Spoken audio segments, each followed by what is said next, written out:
Loué soit Jésus-Christ par Marie. Sa grâce et sa paix soient avec vous.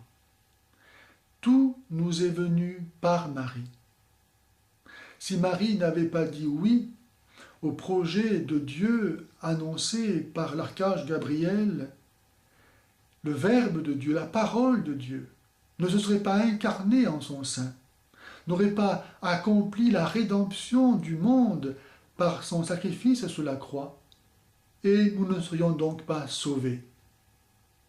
Tout l'ordre de la création, Dieu a voulu qu'il dépende de la liberté, de la volonté, de l'amour du cœur immaculé de Marie. Il a tout remis au pouvoir du cœur immaculé de Marie, car Dieu ne se serait pas incarné en une autre femme. Seule Marie était l'Immaculée Conception, la sans péché, afin d'être aussi digne de recevoir Dieu fait homme en son sein. Mais cette incarnation était laissée à la liberté de Marie.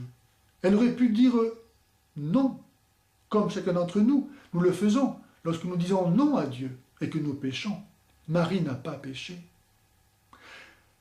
Jésus a donné sa mère pour mère à tous ceux qui veulent être sauvés. Lorsque du haut de la croix, en Jean 19, 26, il dit à Saint Jean, son disciple préféré, et à travers lui à chacun d'entre nous, « Voici ta mère ».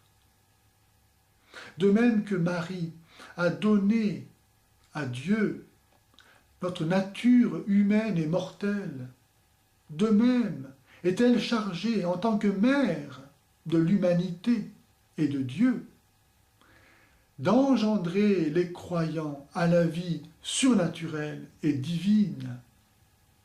Dieu veut que nous empruntions, que nous honorions le même chemin par lequel il est venu jusqu'à nous. On ne peut pas aller à Dieu par soi-même, car il y a un abîme infini qui nous sépare de Dieu, creusé par nos péchés. Et c'est pourquoi nous avons besoin d'un médiateur, qui est Jésus-Christ, le pont que Dieu a lancé sous cet abîme. Jésus-Christ ayant assumé les deux natures, humaine et divine, dans l'unité de sa personne divine. Mais Jésus-Christ, s'il nous permet d'aller à Dieu, parce qu'il est homme aussi, étant Dieu lui-même, comment se comporter vis-à-vis de lui, d'une façon qui soit digne de lui? Eh bien, seule Marie a été capable de plaire à Dieu fait homme en l'accueillant dans son sein. Et c'est donc elle seule qui peut nous permettre d'accueillir Jésus-Christ dignement. C'est pourquoi nous devons nous donner à Marie, pour pouvoir être tout à Jésus-Christ de la façon la plus parfaite qui soit. Marie n'a rien perdu de ce qui était à elle, elle n'a jamais péché. C'est pourquoi si nous confions ce que nous sommes, ce que nous avons à Marie, si nous rentrons dans son sein, dans son amour, dans son cœur, elle est capable, et elle seule, de faire de nous un Dieu, car elle est ce moule où Dieu s'est fait homme, et là seulement. À la communion, c'est là où, d'une façon la plus sensible, il nous est permis de vivre cette consécration à Marie en lui donnant de continuer à recevoir Jésus par nous.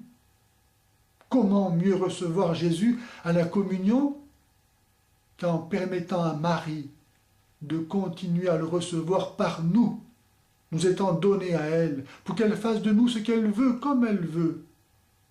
Notre seule récompense est d'être tout à elle, car en étant tout à elle, nous serons tout à Dieu, par Jésus-Christ. Et en échange, nous recevons de cette consécration, de cette donation à Marie, tous les mérites, tout l'amour de Marie. Nous ne faisons plus qu'un avec elle. Et alors nous pouvons offrir l'amour de Marie comme étant notre propre amour.